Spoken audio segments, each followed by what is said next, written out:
You don't even need that. You don't need to rebrand capitalism. These dummies, for the most part, are like, no, we love capitalism, idiot. Bad stuff, we love that. Okay, give me more of that. Good stuff, I don't want it. I'm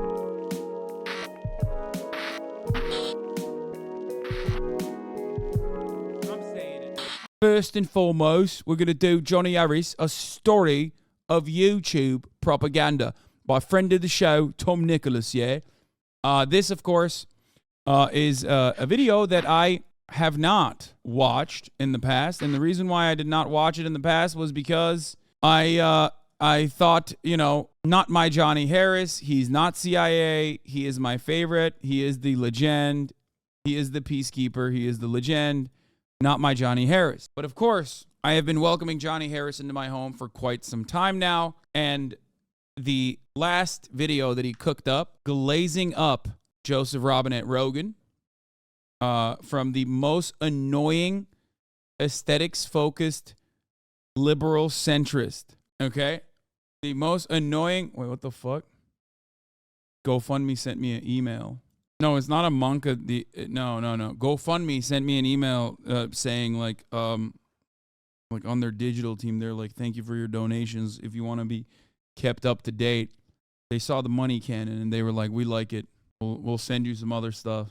What? Hey, Hasan, normally we're only watching your Boston's time zones or bitch watching content from the bad part of the world. Not going to disclose if that's the use or the rest Lamau. What do ye think of revolutionary music? I love revolutionary music. I was listening to it in the beginning of the broadcast, actually, as a matter of fact. It's hilarious that his Joe Rogan misinfo was too much for you, but not the endless misrepresentation of geopolitics.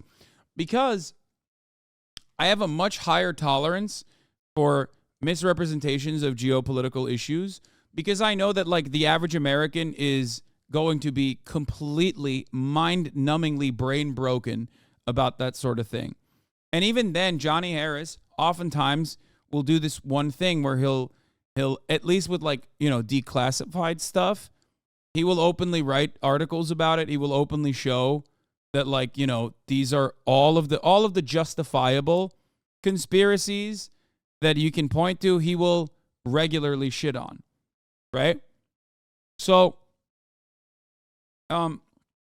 ultimately, I understand that, like, the average American liberal is still going to be a bloodthirsty, chauvinistic, American imperialist defender, right? American imperialism defender. Whereas, and he will sometimes be critical of the things that are acceptable to be critical of, right? In the liberal spheres, like the Iraq War, or, you know, maybe some of the things that we did in Cuba were not great. However, yeah, and for the record, I have been extremely critical when Johnny has gotten it wrong on geopolitics, but I have, like I said, a level of understanding for liberals and the way they operate when they are defending American imperialism to a certain degree. It's always what you will hear from, at least in my experience, and that's why we call them, you have been, but you went extra hard on Joe stuff, you were cooking them. Yes, I'm telling you what the difference there is, okay? Number one, the reason is because I expect Johnny Harris to operate in a certain way, okay? As a liberal, even though I have criticized his geopolitical mistakes, like ahistorical approach to certain coups, I understand that he is going to always behave like that because he's a liberal. And I've still cooked him, okay?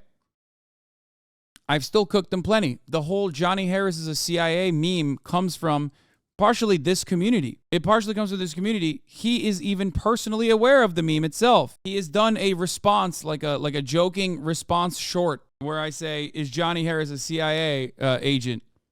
Okay? Now, having said that, there are certain extents that I do not believe liberals can go beyond, and that is in the field of domestic policy. If you are talking domestic politics and you yourself are a liberal and you start glazing up Joe Rogan, that's a little crazy. Yeah, but then a lot of cringe lib communities adopted it and now lumps you into that. Anyway, listen. Point is this. Do you think most libs have the same take on Rogan as you? Liberals that are aware of Joe Rogan, they usually will have a similar opinion. Now, what you have to understand, there's different kinds of progressives out there. Okay, there's different kinds of progressives out there. Oh, this is the one.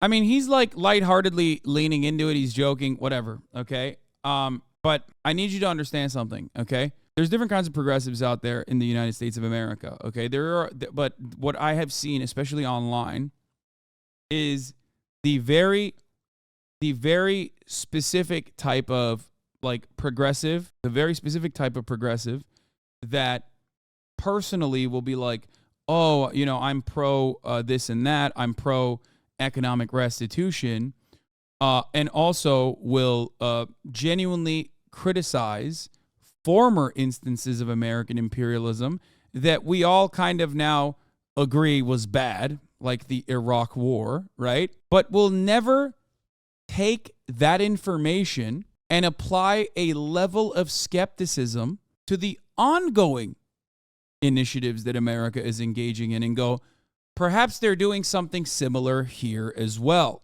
Because ongoing American operations always deserve the utmost defense that you can give it. A similar example I can give you is liberals that, for example, during the Iraq War and the post 9/11 era, liberals that were hypercritical of Vietnam that turned around and said, well, while Vietnam itself was like, crazy, we shouldn't have done that. Let's be real. Iraq and Afghanistan are justifiable wars. It's always the next one that is actually a good one. Now, that cycle, in and of itself, is exactly how American imperialism is propagandized and justified in even supposedly, quote unquote, progressive circles. Does that make sense? This time it's valid. We've been doing this time it's valid since World War II. We have been resting on the laurels of that just war by justifying every ounce of imperialism that we have done in a timely manner every single time there's another war that America finds itself in on accident. They just have no other options. They run out of options. World War II justifiable. That's why we got to do Korea. Okay? Korea justifiable. Korea unjustifiable now, but we got to do Vietnam. Okay, maybe Vietnam was a oopsie, but we have to do the Gulf War. Okay, maybe Gulf War is a oopsie. We got to do Iraq and Afghanistan. We got to bomb Yugoslavia. Like, these are always justifiable. Are you crazy? This guy goes nothing. God said love one another. What? Yeah. A lot of progressives who are genuinely progressive on domestic issues, for example, will often find themselves talking about all the bad things that we did from decades ago to gain credibility in order to push modern pro-imperialism propaganda. Exactly. And we all realize that later down the line, later down the line, 20 years down the line from now, we'll say the same shit about our actions today. And it's not just Ukraine either. It is it's Afghanistan, sorry. It's actually what we've done in Afghanistan after we left Afghanistan. It's what we are currently doing in Africa. These are all operations that we will look back at and go, oh man, maybe that wasn't the best thing to do. Okay? This is what liberals do all the time, which is why I am, to a certain degree, even if I'm very critical, somewhat understanding of liberals engaging in this because I hear it so much. Okay? Because I hear it so much. What I am not open-minded about, however, is when a progressive liberal is defending a person who has done so much to ruin discourse in the United States of America with the limited amount of influence they have, which is still pretty big. So now let's get to Tom Nicholas's Johnny Harris video, a story of YouTube propaganda. This is a story about YouTube, journalism, and what I think it's only right to describe as propaganda. It takes place at the unlikely meeting point between traditional news reporting, the influencer economy, and a multi-million-dollar campaigning organization which exists to advocate for the interests of the largest corporations in the world. And it all centers on one of YouTube's rising stars of 2020, Johnny Harris.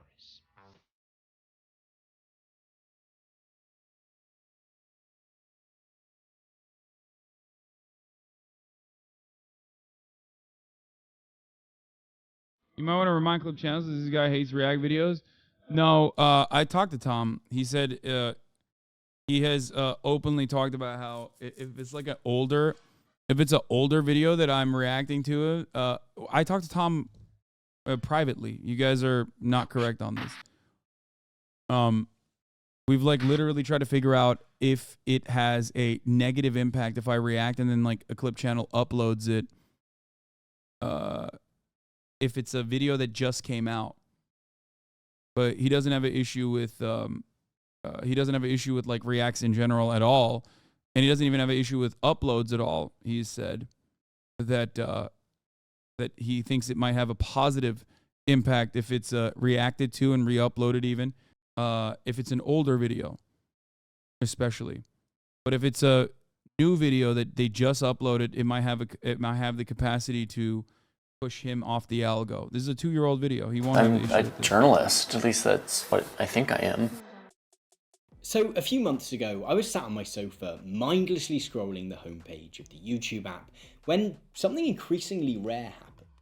The all-powerful algorithm served up a video that I was genuinely interested in. The video was by a creator named Johnny Harris, who, by all accounts, has had a pretty good year on the platform.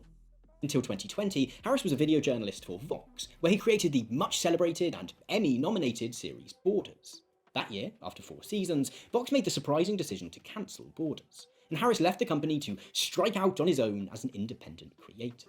He has remained prolific, combining making casual lifestyle content with continuing to produce some of his best work, by the way. Some of Johnny Harris's best work is his casual lifestyle content. That's how we first got introduced to Johnny Harris, if you guys remember, when he was talking about how he was welcoming different cultures into his own home. A meme that has had permanence in this community, at least, where we welcome Johnny Harris into our homes every time he makes a new video. Or the shampoo one was great, too. You don't wash his goddamn hair. Like, really good shit. Highly polished, broadly geography-themed reportage/explainer videos. The video of Harris's I was recommended is called I'm a Journalist Who Hates the News, and is a really interesting watch. There is a lot of critique, complaint, and outright conspiracist discussion about the mainstream media on YouTube, but there's something relatively unique about hearing the perspective of a professional journalist on the current state of the press.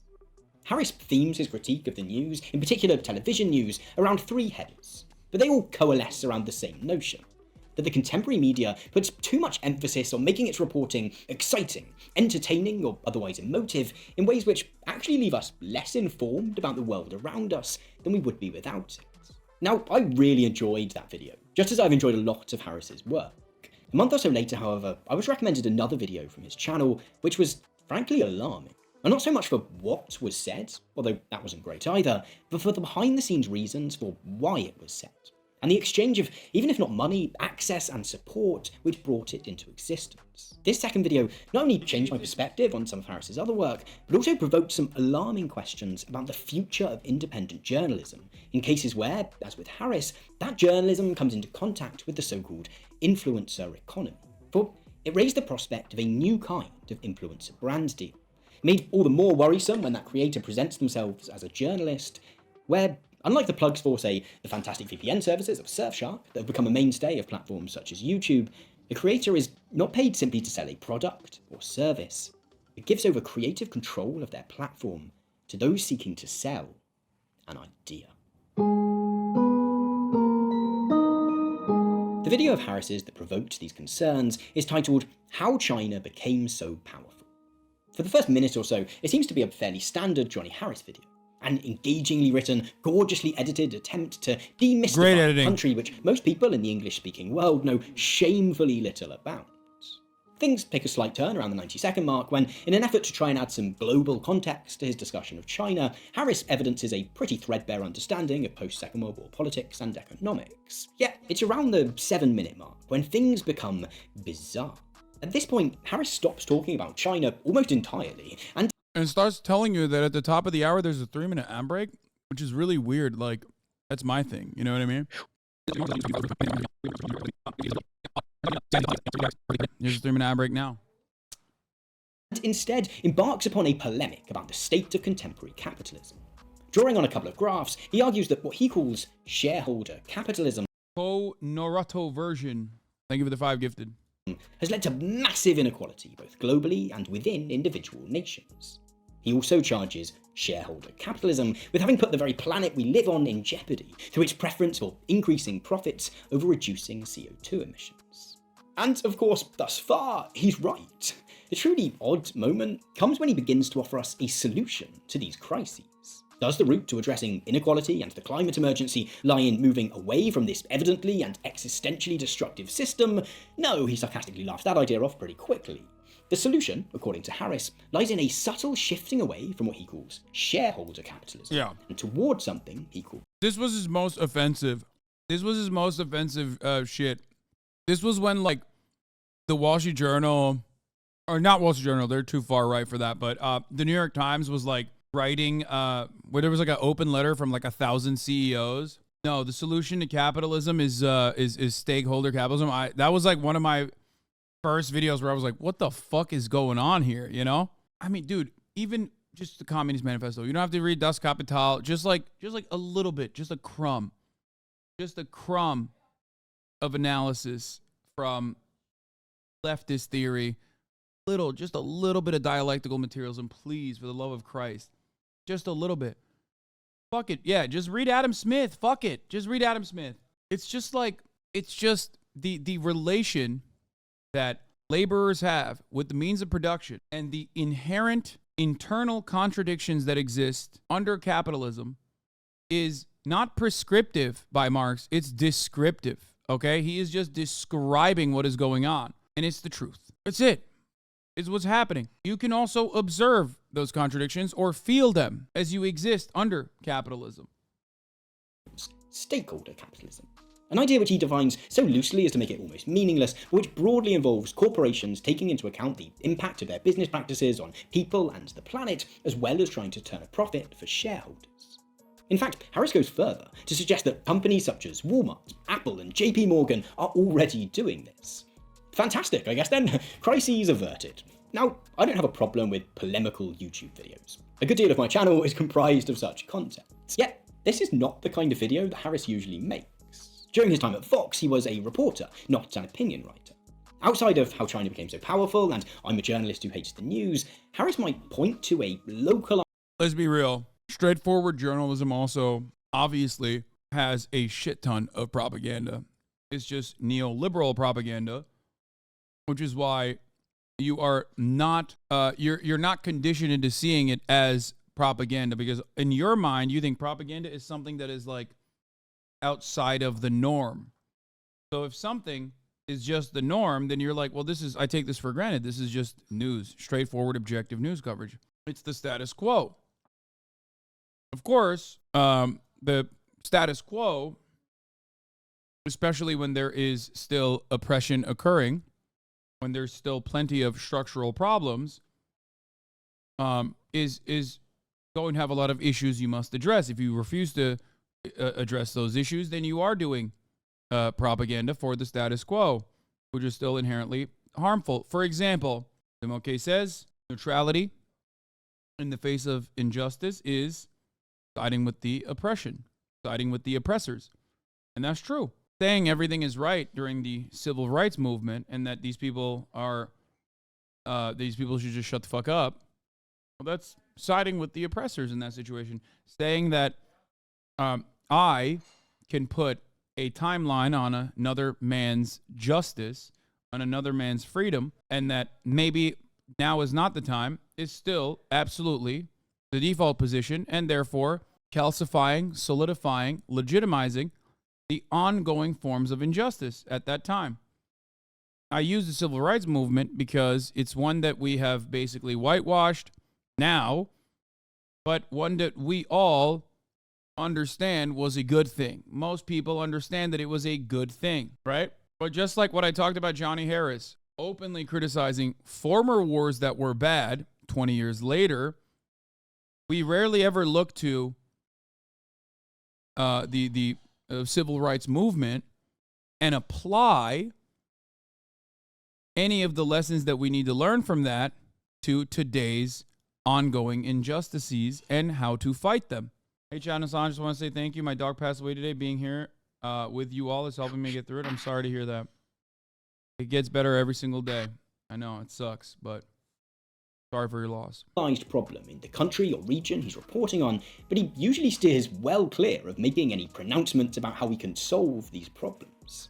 As vague as the notion of stakeholder capitalism might be, to hear him suddenly promoting a unified global political and economic system was, in all honesty, a bit of a shock. It just seemed out of character. At the very end of the video, however, we get an explanation for Harris's pivot to political idealist, which, for anyone who values journalism in any way, should be deeply worrying. In the final minute, when realistically most people will have stopped watching, Harris reveals that this video was produced in partnership with an organisation called the World Economic Forum. He tells us how great the World Economic Forum is and encourages us to buy a book by their founder and current executive chairman, Klaus Schwab. I think the funniest part about this, you're not such a bad guy like everyone says. I mean, I don't think everyone says I'm a bad guy, but thank you, I guess. So people hate this guy because he's a demon, but like people on the right hate this guy for very different reasons than why people on the left hate this guy. Okay, like you hate him because you think he's gonna make your kids gay or something, which is not happening. I hate him because he's not making your kids gay. Okay.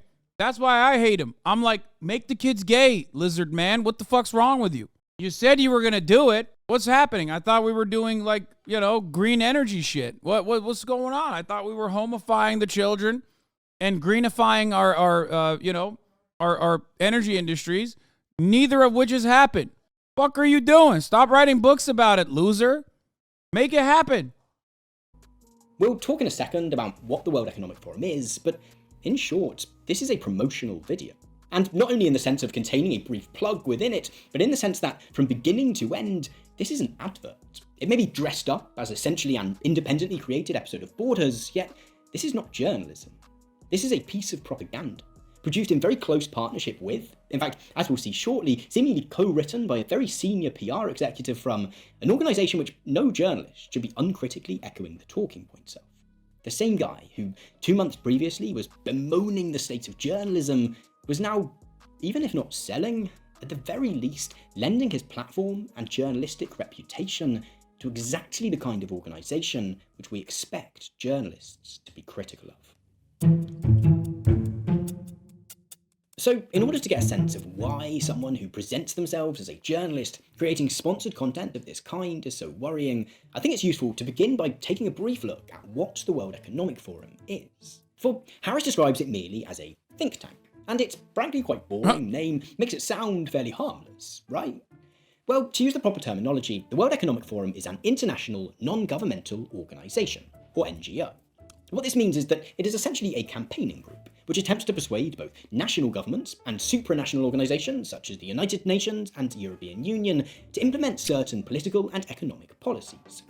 Many large charities are NGOs. Alongside its direct aid and poverty relief activities, for example, the charity Oxfam also operates as an NGO which advocates for the adoption of policies which alleviate poverty and suffering. If Oxfam advocates for an end to poverty, then what does the World Economic Forum campaign for? Well, on its website, the forum describes itself, again in cryptic corporate speak, as the International Organisation for Public-Private Cooperation. Continuing that, the forum engages the foremost political, business, cultural, and other leaders of society to shape global, regional, and industry agendas. In short, it seeks to bring presidents, prime ministers, and other governmental figures together with CEOs and business leaders to encourage them to think about how they might work together to, as the forum describes it, make positive change. As the notion of stakeholder capitalism that Johnny Harris discusses in his video suggests, the World Economic Forum tends to remain fairly vague about exactly what positive change they are working towards. We can begin to get some idea of the kind of policies that the forum might promote, however, by taking a look at how it's funded. For, whilst the World Economic Forum claims to be independent, impartial, and not tied to any special interests, its annual revenue of just over $408 million as of 2020 comes mostly from the fees paid by global corporations. You know what's really funny about it? Everybody hates the World Economic Forum, but like doesn't realize why they hate it. But they don't realize why they hate it. You hate it because it is a manifestation of capitalists getting together and acting out their class interests. That's why you fucking actually hate it. That's it. It's motherfuckers going, how do we avoid the pitchforks this year? You know what I mean? Because they're coming out this year. They're coming out next year. How do we do that? How do we keep this shit going? Ultimately, it's not necessarily a thing that needs to exist. Even without it, like, they don't need these fucking directives or anything like that. Because capital owners already, like the ruling class already understands their class position, whether they personally recognize it or not. And they also engage in class solidarity all the fucking time. This in and of itself is basically a whitewashing operation of said initiatives. And in a way, it works in the exact opposite way because right-wingers look at that and go, oh, all these guys want to do is homify us. How fucked up. I know the Trump thing is going to be on YouTube. If you want something. Here, watch this Nikki Haley TikTok while I go pee. One eternity later. All right, back to the video. Johnny Harris, A Story of YouTube Propaganda, by friend of the show, Tom Nicholas. Such as Apple, Amazon, Google, Pfizer, Lockheed Martin, Nestle, the Coca-Cola Company, Goldman Sachs, and pretty much every other significant global company to be partners of the forum, to attend its glitzy events, and to shape the policies that it advocates for. Now, some draw on the World Economic Forum's function as essentially an advocacy and membership organisation for the richest companies in the world as the basis for highly spurious conspiracy theories. To give the most recent example of this, a key part of the World Economic Forum's activities is its organisation of the annual Davos Summit, in which billionaires, business leaders, and heads of state gather in the resort town of Davos in the Swiss Alps to discuss the future of global economics and politics. The 2021 event. I have to say something again. Are you done eating? Aren't you done eating it? You eat a lot. Yes, big Steph fan. After I'm done eating this chicken, I eat your mother's pussy as well. You fucking piece of shit. I eat one time throughout the day. At the same time every fucking day. Suck my dick.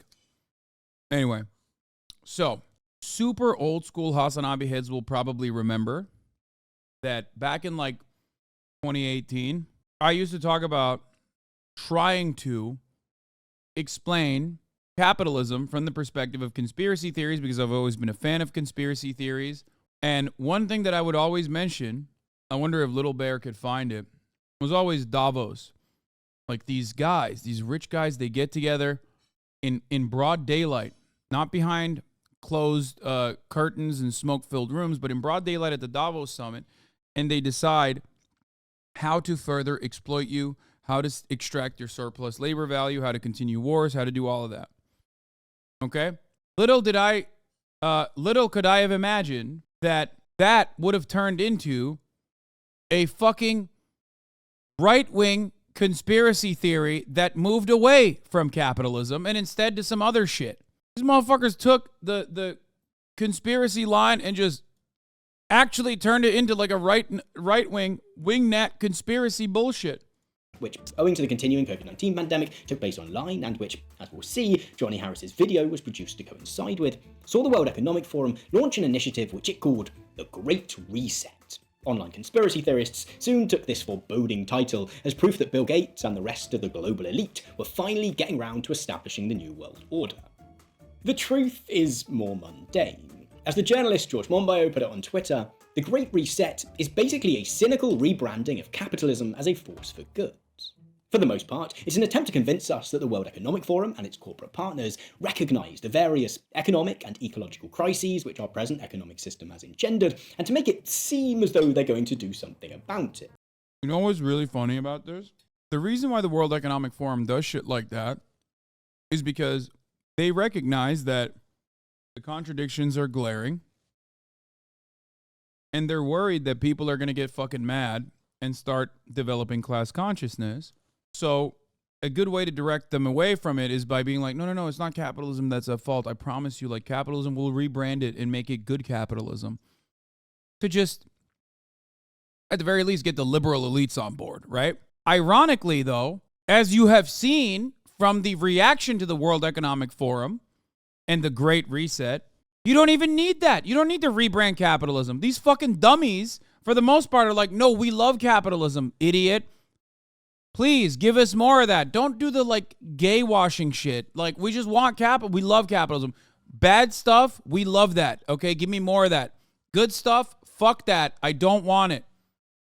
So the inherent irony in the Great Reset is that it does not need a rebranding. Most of these dumbass liberals and all of these dumbass Republicans, conservatives, all around, they fucking love eating the capitalist propaganda anyway. They cannot see a world outside of capitalist dogma. So their efforts are in vain only because the institutions are designed to yield these outcomes anyway. In reality, very little will actually change, at least when it comes to dealing with inequality and the climate emergency.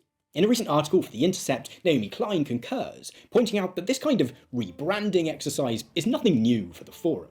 Since the early 2000s, the World Economic Forum, and the Davos Summit in particular, have become a platform for global corporations to feign regret about the human and environmental consequences of their business practices. They regularly invite climate and inequality activists to give them a public dressing down in front of the world's press. It was at Davos in 2019 that Greta Thunberg declared that our house is on fire. Baba! That same year, the Dutch journalist Rutger Bregman garnered global headlines when he implored the summit to start talking about taxes, by which he meant that the rich needed to be paying more tax and that governments needed to be cracking down on tax avoidance. Both Thunberg and Bregman's comments received solemn nods and gracious applause from Davos attendees, but led to zero material action. Davos and the World Economic Forum, then, are essentially where the richest 1% go to pretend to have a conscience. While I'm sure there's plenty of backroom wheeling and dealing which is facilitated by the World Economic Forum, in terms of its public-facing activities, it serves as a means for global corporations and the super-rich to repeatedly pretend to have seen the error of their ways and to be on the cusp of change before they go back to their boardrooms to carry on with business as usual. The World Economic Forum's. It's a very good assessment of what the WEF is. It's completely and utterly powerless. But it's completely and utterly powerless, mostly because the system already works alongside the WEF. Like, there is no reason for this kind of gathering to occur because billionaires are class conscious. They're very aware of their position in society, millionaires as well, capital owners in general. And they always engage in class solidarity.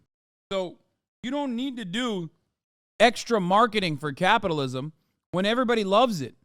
When the plebs, when the proletariat also, unironically, defends it. Vociferously, as a matter of fact. Decision to work with Johnny Harris to create a video about how companies such as Apple and Walmart are currently enthusiastically moving away from shareholder capitalism and towards this vague notion of stakeholder capitalism is just another in a long line of examples of the forum attempting to convince us that, against all the like, out of the libtards that read the New York Times article or watched the Johnny Harris video, how many of them are like, wow, my position on Walmart surely has changed. I do genuinely believe that they are moving towards a more ethical way to do capitalism. They certainly care about their stakeholders. Zero. It don't matter. They don't care. You don't need to convince motherfuckers in general to do this shit because dumb motherfuckers are already refusing to see that. They're refusing to see the writing on the wall. They refuse to see their class position. They refuse to see the nature of their struggle and their oppression. They won't see it. And I don't even fault them for seeing it. Look at the way people talk about me okay? Let's make this about what really matters. Me. I'm kidding, obviously. But, like, part of the reason why I have so much insane amounts of backlash that I receive on a regular fucking basis from every freak group online is partially because the immediate reaction to the things I'm saying is like, fuck you. You're telling me this stuff. I don't want to fucking believe it. You must be a hypocrite. You have a house. You have a nice house. You have a nice car. You're rich. You're rich. Well, fuck you. Why are you telling me that, rich guy? I hate rich people. But also, simultaneously, I'm defending the system that has designed rich people to basically extract all surplus labor value while I sit there and wonder why I can't pay fucking rent and my student loans. They don't get it. When you come in here and you're like, well, you're a rich guy. Fuck you. Why are you talking shit about capitalism? What you don't realize is you're defending more rich guys. You're defending all the rich guys. Okay? That's what you're doing. And I do not fault you for getting this mad because it's not something that you're used to. It's something that you've been conditioned by the Matrix, if you will, into believing your whole life. Anyway. Evidence they are even remotely concerned about anything other than profit. For the purposes of today's video, however, I'm not overly interested in the specific claims that Harris makes in how China became so powerful.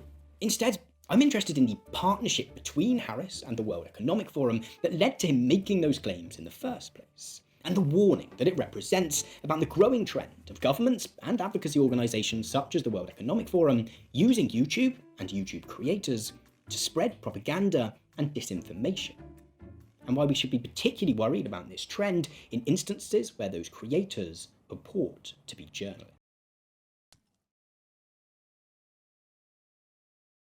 I found it, I think.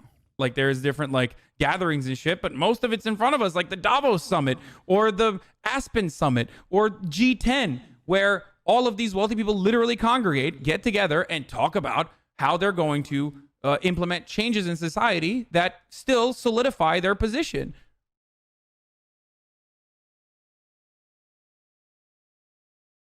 It's not that fucking crazy. Is that this knowledge help Gabe in some way, and it doesn't. Blame. I mean, this is like, I've said it much, even way before that, but yeah, there it is. Bought from 21st of October, 2019. How the fuck you changed so much in 5 months? Wait, what? 5 months? So this video isn't propaganda, but this portion of it has been sponsored by the fantastic VPN services of Surfshark. Protect yourself online by heading over to surfshark.deals/TomNicholas to get 83% off a 2-year plan and an extra 3 months for free, allowing you to securely and privately browse the web for just $2.21 a month. Whether you're a journalist, surfshark.deals. Skipping this, but here, the link probably doesn't even work anymore because it's fucking 2 years old. /TomNicholas. Thanks again to Surfshark for sponsoring this bit of today's video. Now, on with the show. Earlier in this video, I suggested that the reason that Harris's How China Became So Powerful video was so worrying was because, in addition to the fact that Harris is presenting himself as a journalist, the relationship between Harris and the World Economic Forum appeared to go much deeper than the kind of relationship which underlies most of the other brand deals, ad placements, and shout-outs that you're likely used to seeing on YouTube. Whilst it might seem like a bit of a digression then, I think in order to explain this fully, it's useful to give a very brief sense of how such sponsorships tend to work. Now, there are many ways in which companies work with creators on this and other social media platforms to promote, usually, products and services. If you want a more complete overview, I'd suggest checking out Tom Scott's video about influencers and product placement. Generally speaking, however, there are two main types of paid brand deal on YouTube. The terminology varies, but the first is what, for today's purposes, we'll call an integration. This entails a creator making a video in almost exactly the way they would if it wasn't sponsored. The only difference is that I'm giving you clarification about skipping ads because I want to cover my bases, even though I'm not even skipping the ad. I'm still showing the link. I want to cover my bases because there's a lot of people who don't actually watch the stream, who will never actually watch the stream, who then get up in arms, even if the creator himself has no issue with it, and I just want to make sure that I'm covering all my bases. If someone tries to fucking clip this shit, then you can always use the full adequate clip in context. A company will pay them to, at some point, segue into a usually relatively distinct section in which they tell you about the product or services sold by that company, much like I did earlier in this video with the Surfshark spot. The creator will normally encourage you to use a discount code or follow an affiliate link, again, just like I did, which helps the company sponsoring the video to get a sense of whether it's worth them sponsoring more videos by that creator in the future. After this, the creator will then, in most cases, segue back into the main topic of their video. An integration of this kind, then, is essentially an ad break. Companies will normally be keen to advertise in videos about topics relevant to their product or service, and will often have other topics that they'll avoid. They'll also give the creator some bullet points regarding the particular features of the product or service they sell, which they'd particularly like the creator to highlight within the integration section. Outside of this, however, creative control over the wider video is entirely in the hands of the creator. Whilst there are higher level ways in which the prospect of scoring a sponsorship might encourage creators to cover certain topics and to avoid others which are more complex than we've got time to get into today, the company generally has no say in the content of the wider video. The second type of brand deal relevant to our discussion is what we'll refer to as a sponsored post. Here, a company partners with a creator to produce a video which they otherwise probably wouldn't have made at all. In most cases, this will involve a creator making a video about a product or service the company sells and presenting it in a pretty much uncompromisingly positive light. As an example of this, we might look at this video by the channel Linus Tech Tips, in which the host, Linus, tells us how all your computer backing up needs can be solved by purchasing a device by a particular company. Where an integration essentially involves the insertion of an ad break in a video, a sponsored post is basically an advert in its entirety. From beginning to end, the whole purpose What did he know?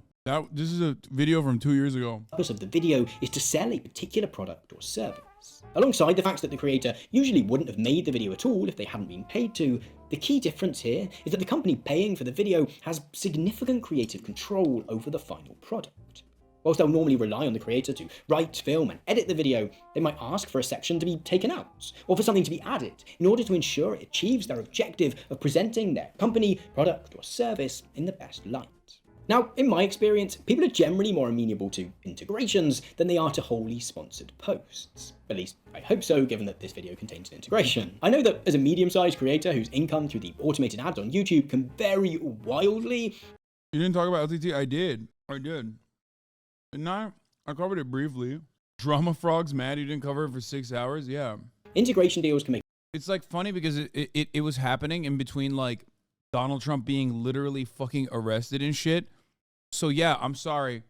Like I briefly brought it up, but didn't pay any additional coverage to it because, you know, more significant things in the world were happening. make a big difference in providing some kind of financial stability to my life. This is the same for a lot of creators, and I like to think that viewers understand this. When it comes to wholly sponsored posts, however, I think people are rightly more skeptical. However upfront a creator is about the sponsoring company's involvement, it's hard to eradicate the aura of insincerity, and the notion that the scales have shifted from a creator using a brand deal to better enable them to create content for their audience, to using their audience to allow them to get a brand deal with a company. Given how focused we've been on the selling of products or services in this section, it might seem to not be all that relevant to the case of Johnny Harris and the World Economic Forum. But this issue of control over the content of a video, or indeed a written article or any other kind of content, only becomes more important when it comes to that which is presented as journalism. So to return to Johnny Harris, we don't know what kind of arrangement existed between Harris and the World Economic Forum. In his brief acknowledgement of the forum's involvement in the video at the very end of how China became so powerful, Harris initially suggests that they merely provided him with the graphs which he uses to illustrate some of his points. Although both graphs are freely and widely available. I wish the CCP would sponsor me for when I talk about the CCP. Available on the internet. He later describes the video as having been produced in partnership with the forum. It's all very vague. The problem is, much like Starfield and Bethesda or Elden Ring with From Software, companies know who the fans are who are going to play their game unconditionally, so they don't give money to those fans to play the fucking games unconditionally. You know what I'm saying? It's like motherfuckers are out there. They're like, if I'm the CCP, propaganda czar or whatever, I'm looking at this guy. I'm like, this fucking white monkey loves us. I ain't giving him a single fucking yen, lira, dollar, whatever kind of BRICS currency that we're cooking up. Okay, he's doing it for free.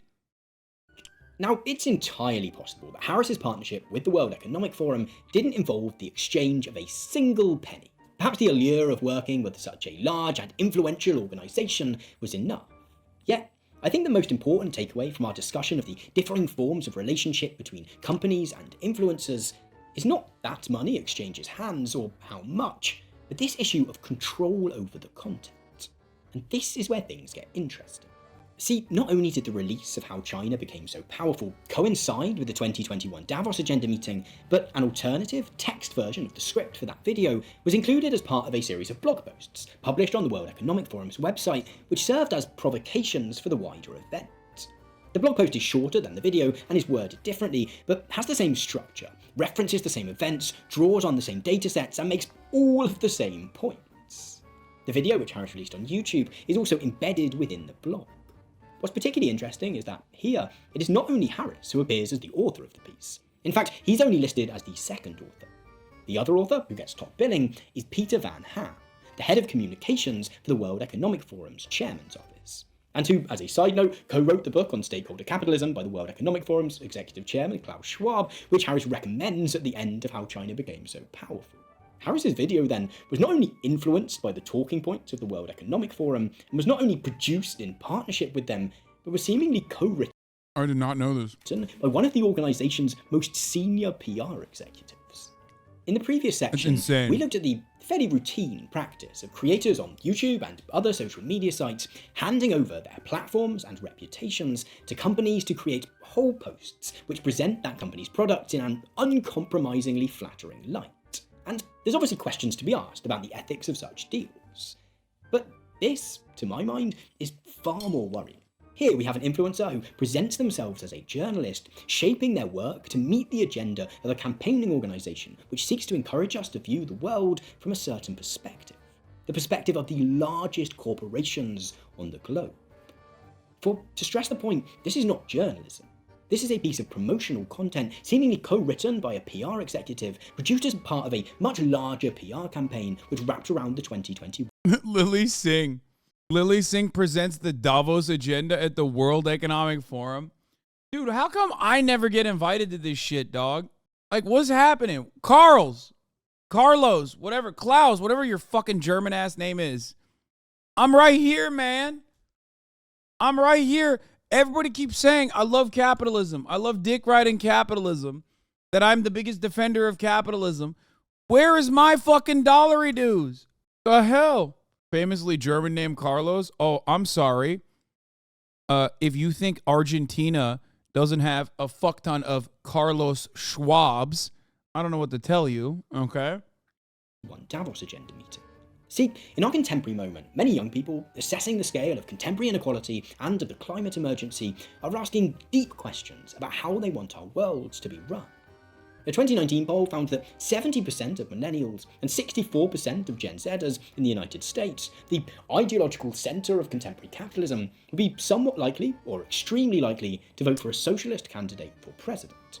The World Economic Forum are more than aware of this, and of the threat that this poses to the companies which fund their activities. Their partnership with Harris, then, is essentially an attempt to use his platform and voice to connect with that demographic, in order to say, hey, fellow kids, capitalism's cool, actually, and is totally going to solve all of the problems it's also causing. Coming directly from, say, Lockheed Martin or Goldman Sachs, such a statement would sound ridiculous. But place it in the mouth of a relatively young person with a hipster aesthetic, a sizable YouTube following, some ridiculously good skills on After Effects, and a reputation for high-quality journalism, and it almost sounds convincing. I do want to say that, for all I've criticised Harris in this video, I don't think that all of this was necessarily a calculated, nefarious move on his part. Yeah, here's the thing. They don't need to do that. You know what I mean? They literally just don't need to do that. I've said this a million times over, but I will repeat myself again and again and again. You cannot propaganda your way into social progress. Okay? I think that capital owners are terrified of this kind of shit for no fucking reason. The inherent contradictions are right there for everyone to see. You can, however, propagandize the cruelty and normalize it, especially when it is being reinforced by every institution that is designed to normalize the oppression and struggle that you feel under capitalism. Okay? That's it. The example I always use is birth of a nation. Birth of a nation will lead to the increase in clan activity and memberships, but there is no reverse birth of a nation. Like, there is no one movie that MLK watched and saw and was like captivated, and then he showed it to other people and they all got captivated, and then the civil rights movement happened.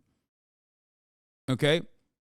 Propaganda only works in one direction. You get it? Propaganda cannot work in the opposing direction. I can only sit here and help you identify the contradictions, help you develop class consciousness. I can't propagandize so perfectly that you think it's cool. Because if you just think like communism or socialism is cool, then that's a fleeting thing. And maybe a lot of people come in here and they do think that, and then they see it as like an aesthetic, a vibe, and not necessarily the way things should be or the way things are. And then they move on to the next best thing. They move on from socialism, communism to whatever different political ideology they're interested in. That's why whenever you look at like Reddit PCM guys, political compass memes, subreddit enjoyers, they always, or whenever you look at like hyper online individuals, and like sometimes they'll talk about their own political journey, it jumps from like insane, it jumps from one direction to the next, back to another direction. It's basically, it's basically just not defined in any meaningful capacity, because you are just stylistically jumping from trend to trend and not necessarily building a consistent, coherent worldview that's backed by your moral compass that that you abide by, that you believe in. Okay? You're just consuming ideology aesthetics. Exactly. But what does that mean? Why am I talking about this? Because, as Secretary of Antifa correctly pointed out, socialism is born out of the material conditions. It is not born out of watching a cool movie. So propagandizing against the cool movies coming out about socialism is unnecessary. But what the fuck do I know? Maybe the billionaires know better than I do. Maybe that's why they're fucking terrified and they're propagandizing behind it, you know? Anyway, let's continue. One thing that is noticeable in his video about hating the news is the absence of any real acknowledgement of the issue of media ownership, and how the manner in which media companies being owned by wealthy private individuals and corporations who would very much like to stay wealthy might shape the way in which they report on the world around us. Generally speaking, most journalists are either naive about these matters or are highly hesitant to admit that how their work is funded might affect their reporting. We also have the fact that Harris is still likely trying to find his feet as an independent creator following Vox's cancellation of Borders, and on top of this, has found himself in the strange, weird position of being somewhere in between an independent journalist and a lifestyle influencer, both of which come with very different ethical codes. If Harris is sincere in his statements that he will be continuing to act as a journalist on his personal channel, however, then producing content in partnership with organisations such as the World Economic Forum should be completely beyond the pale. This is precisely the kind of institution that we need journalists to be critical of, to ask deep, probing questions about the intentions and motivations of, not to serve as mouthpieces for. I say that left-wing propaganda is possible and effective. It's just easier to do right-wing propaganda because right-wing propaganda is all about fifis. Well, it's not just that it's all about fifis. Another thing that I talk about all the time.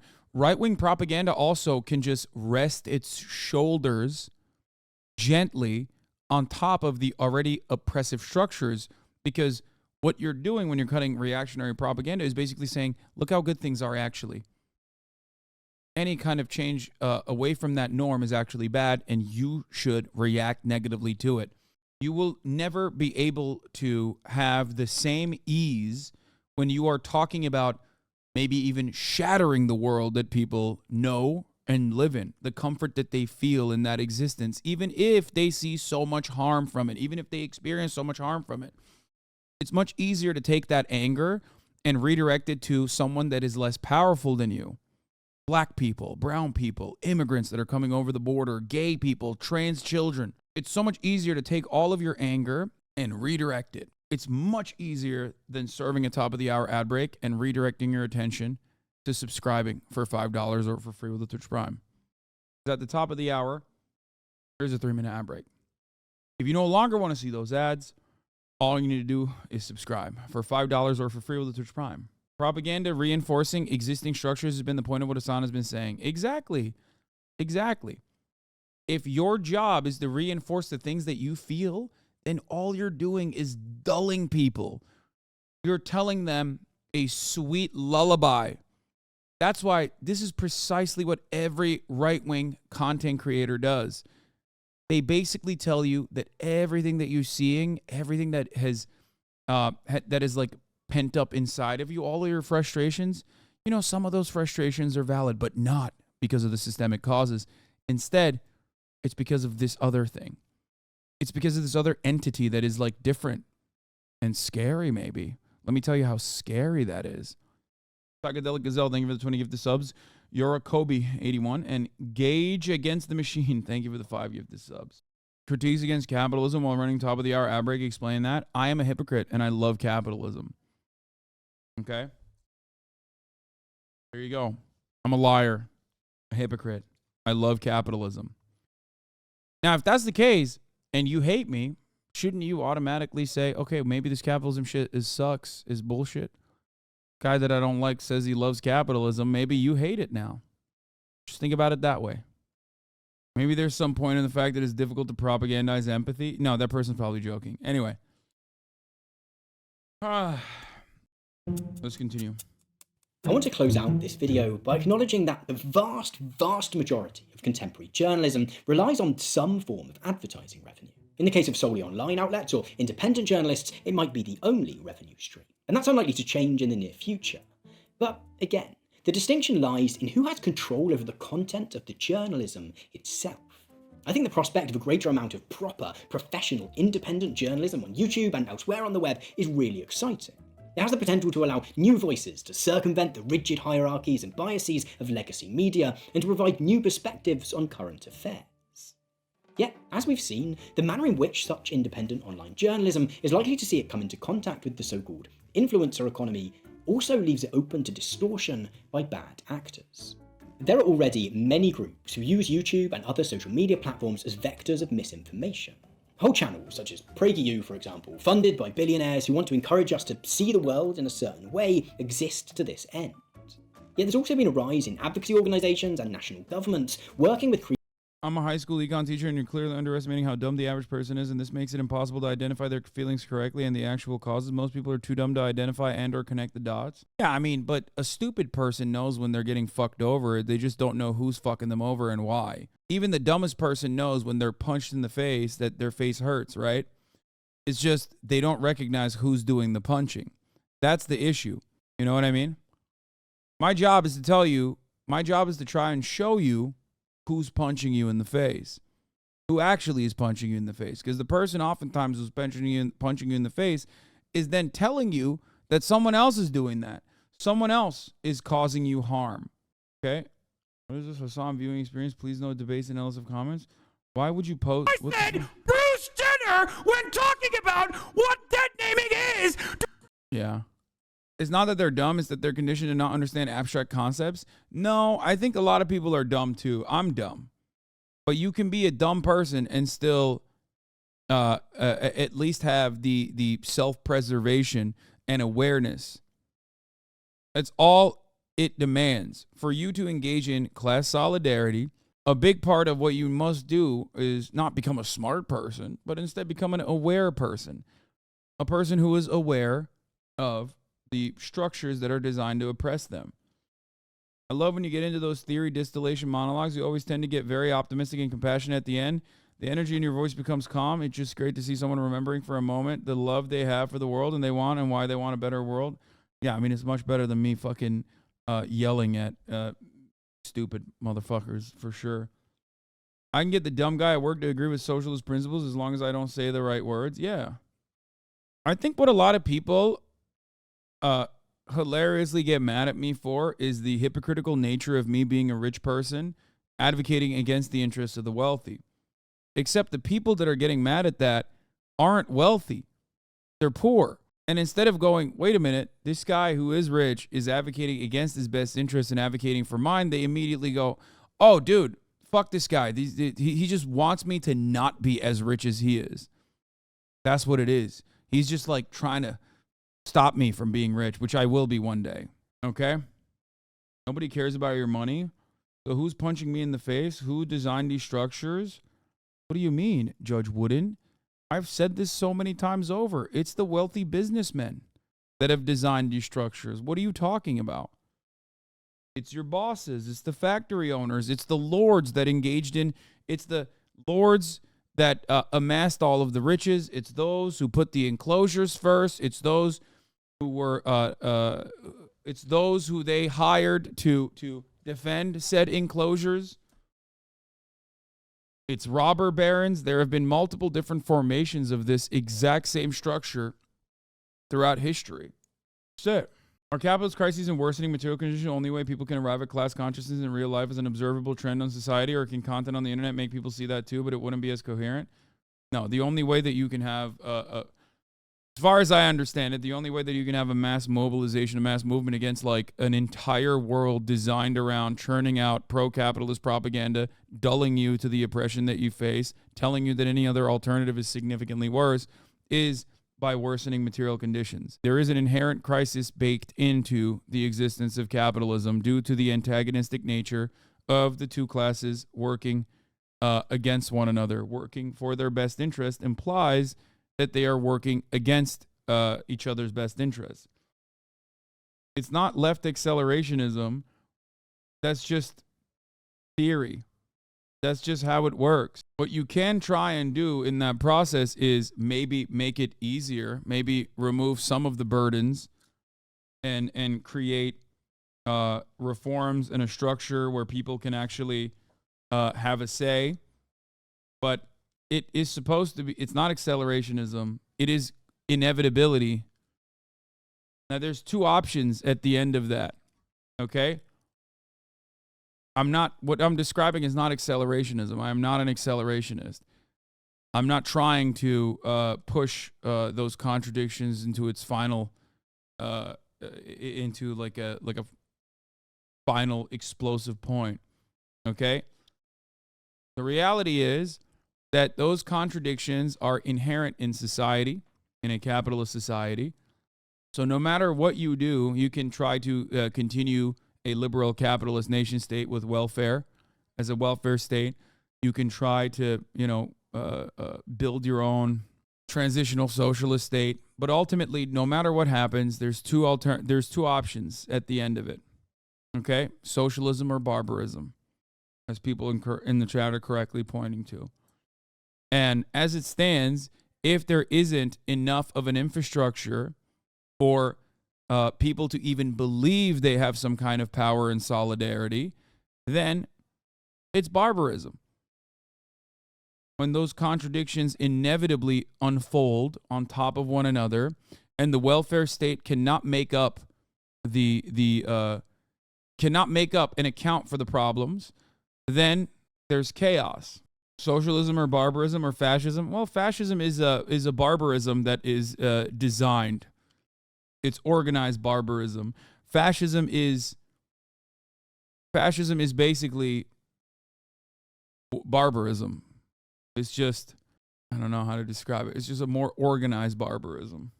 Just like the internal contradictions of feudalism cause capitalism to eventually form, capitalism will cause never-ending crises until a stable social structure like socialism will form to deal with those contradictions, or we'll all die. That is historical materialism and the root of Marxism. Exactly.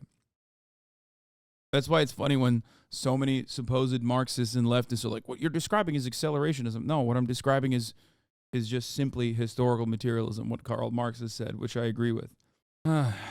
Anyway, Let's continue. Creators with pre-existing platforms to help push their agendas. Just last month, The Times, the UK one, published an article about how the Chinese government is using British YouTubers to spread pro-China propaganda for the benefit of both a domestic and international audience. Where? Last year, Yo, what the fuck? Where's mine, dude? Conservative Canadian YouTuber JJ McCulloch. conservative Canadian YouTuber JJ McCulloch also reported having been approached by someone with at least some connection to the Chinese government, asking him to post a ready-made piece of pro-China propaganda. The prospect of this kind I fucking doubt that that guy was getting pro-China propaganda. Wait, let me see the email. I'm willing to bet that that was Epoch Times. reported having been approached by Just watched your videos and we thought it'd be great to place content from Franco. We wonder if you'd help us upload. Yeah, no, you want to bet that dude got Epoch Times? That's not pro-China, brother. There's no shot. JJ's actually decent, not gonna lie. Says socialist comrade. Really? I don't know anything. I do not know anything about this dude other than the fact that I cannot listen to him speak. I love my Canadians. I love my Canucks. That dude, when he speaks, like I've accidentally clicked on one of his videos and holy moly, dude, his accent is insane. Like, I don't think anybody in Canada talks like that.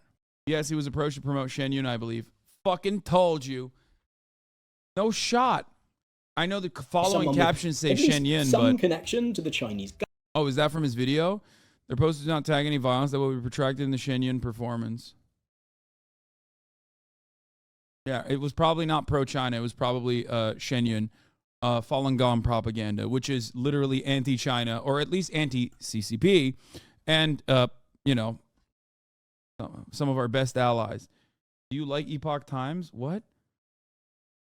Guys, are you crazy? What do you mean, do I like Epoch Times? What are we talking about right now? Do you know what Epoch Times is?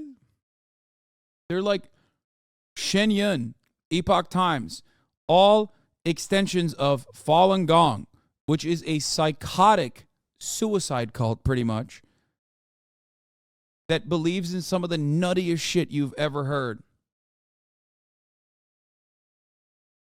If you're not familiar with JJ, he tones down his conservatism online. I mean, I don't know anything about him. I just, like I said, his accent blew my mind. I just could not. I could not listen to him. He's the first time I've ever watched a video where I felt like a hint of like genuine anti-Canadian sentiment. Government asking him to post a ready-made piece of pro-China propaganda. The prospect of this kind of brand deal style propagandizing coming into contact with those who present themselves as independent, impartial journalists, as in the case of Johnny Harris and the World Economic Forum, is particularly worrying. While Harris did at least acknowledge the partnership at the very end of his video, I think we need to resist this kind of deal becoming a norm. For else, we risk finding ourselves in a scenario when all the potential for independent journalism on platforms such as YouTube is lost in a sea of paid-for misinformation, which looks like journalism on the surface, but in reality... You don't feel anti-Canadian sentiment watching Jordan Peterson? Not as much as I fucking hate... Like, not as much as I get like a visceral hateful reaction to hearing him speak. I'm telling you, I do not know anything about his politics. You want to know why I don't know anything about his politics? Because of the gut reaction that I have to like anything he says, because of the way he speaks, that it's just like I can't even register what he's saying. ...is little more than propaganda. Thank you so much for watching this video. I hope it's been worthy of your time. If you have found it interesting or enjoyable in any way, then I'd be hugely grateful if you'd consider sharing it with any friends. JJ is a Fox pundit and a hyperchud. Chad is smoking something if they think he's a lib. No, Chad is just smoking on Americanism, okay? That's what they're smoking on. Let me tell you why. Because Canadian conservatives are still gay because they're Canadian. So in the eyes of an American, they still come across like a centrist liberal, maybe a little bit to the right. Unless they are just straight up fascist like Faith Goldie. You know what I mean? Anyway, go support Tom's video. That's what it is. Every goddamn Canadian conservative, unless they're like a out and about fascist, unironically comes across like an American liberal. They're just like an American lib. Hey there. So I finally watched your video. You raised some strong points. I had seen the thumbnail when someone sent it to me and figured it was a conspiracy theory about me. I'm deleting my original comment because it's snarky and undermining, not warranted for what it seems like a well-constructed set of arguments against my WEF video. You raise useful points about the ethics of journalism. Short answer is, 1, I may not agree with you on where the ethical line is in journalism and working with think tanks to tell stories I feel are compelling. And 2, the video I made with WEF was a product of me having to read a pre-order copy of the book because I like books like this, and pitching WF on sponsoring a video topic on the duck graph. They agreed, I made the video. They didn't write the script. They didn't see the script. They didn't have any creative or editorial influence on the work. They really did solid research and analysis for their book, and I wanted to make a video that unpacked it. I think it's reasonable if you disagree with my decision. Overall, I'm impressed with your writing and presentation. So I think I jumped into nice mode the other day as my tendency, but while I'd still like to keep things civil, I can't help but feel like there remain a lot of questions raised. Again, I don't want to drag the drama because that's not what I'm about, but I do think it's vital to ask the questions. How did you come into possession of an advanced copy of Stakeholder Capitalism? Knowing how behind the times academic presses such as Wiley & Sons can be, it seems unlikely they're sending out advanced copies of books to YouTubers, especially ones who don't review books and tend to not talk directly about the topics at hand. Move on. Why? This is good. Boring, move on. How about you move on to fucking not speaking in chat? Why does an amended version of the script of the video appear in the WF website as a part of Davos Agenda blogs? In addition to this, why does the Blogspot version of the video feature both yourself and Peter Van Ham as authors of the piece? Yes, you draw heavily in this book and the video. Can you see how it might seem convenient that as you describe it, you happen to approach WF out of the blue asking if they want to sponsor a video just at the right time for it to launch alongside the Davos Agenda PR campaign? Yeah, I mean, what is he saying? Like, he just like, it was kismet? Like, he just happened to find it in a ditch or something? Also, who the fuck goes to the World Economic Forum to be like, I would love to do marketing for you guys? That part seems absolutely nutty. If, as you've now confirmed above, the video was paid for by the WF, why did it not, at least in the many times I watched whilst researching the video, use contains promotion banner required by YouTube's terms of service in many countries by law? Finally, do you regret being so outspoken about the state of contemporary journalism, going so far as to describe some outlets as so focused on your style over substance that they're not doing journalism? I mostly agree with you there, but I think to most reasonable people, the idea that journalists being paid to promote a certain viewpoint uncritically is far more worrying than some outlets being a bit too entertaining. My biggest critique of this whole discourse that I haven't heard someone engage with the actual content of my explanation. I spent loads of time sifting through data and literature reviews of my wonky journal papers to craft my understanding of income distribution over the past 35 years. I want to debate on that, the thrust of my argument. One that, yes, piggybacks off of the work of a Swiss think tank, but one that nonetheless I find compelling. I commend your work on unpacking the morphing realities of journalism on YouTube, but I worry that writing something off as propaganda based on who paid for it can serve as a weak proxy for actually engaging with evidence and arguments. Just another point to add to the discussion, I suppose. Wait, so he didn't answer it at all. He just deflected away and said, yeah, I agree with this. Who cares if it's propaganda? Just debate the propaganda. That's a genuinely cooked answer. There was no answer there to any of these valid questions. Oh, this was his original comment. Thanks, Johnny. Appreciate you taking the time out to respond. I obviously still disagree with you. WF. What that means in regards to journals, educators. Did he not respond to this? I wish he had. Johnny used to reply to all the people calling him out. I just don't get it. If you hate like it's wild that Johnny Harris's criticisms of media and why he hates the media, which some of which I agree with, is that they're just not aesthetically civil enough.